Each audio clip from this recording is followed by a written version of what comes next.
महाराष्ट्र राज्य सहकारी आदिवासी विकास महामंडळ मर्यादित नाशिकच्या संचालकपदी माजी आमदार वैभवराव पिचड यांची बिनविरोध निवड झाली।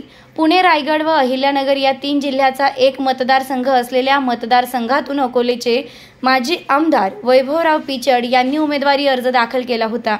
त्यांच्या समवेत सुनीता अशोक भांगरे, सोमनाथ म्हातारबा मेंगाळ, देवराम सखाराम लांडे, देवराम सावळेराम मुंडे, गणपत गोविंद, रामदास विठ्ठल बुरुड, ढवळा नवसा साबळे, बाळासाहेब धोंडीबा गंभीरे आदींनी आपली उमेदवारी अर्ज दाखल केले होते।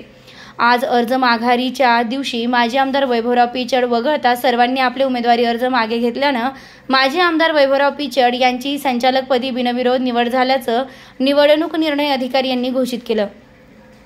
ही निवडणूक बिनविरोध व्हावी म्हणून अन्न व औषध मंत्री नामदार नरहरी झिरवाळ, नामदार दिलीपराव वळसे पाटील, शिवराम झोले, माजी आमदार हिरामन खोतकर, माजी आमदार दिलीप मोहिते पाटील, हरिभक्त परायण, रामकृष्ण लहवितकर महाराज आदींसह सर्व उमेदवार यांनी विशेष मोलाचे सहकार्य केले।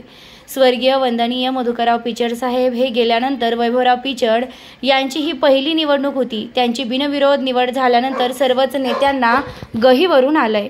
स्वराज्य माझासाठी संपादक आबासाहेब मंडलिक, अकोले, अहिल्यानगर।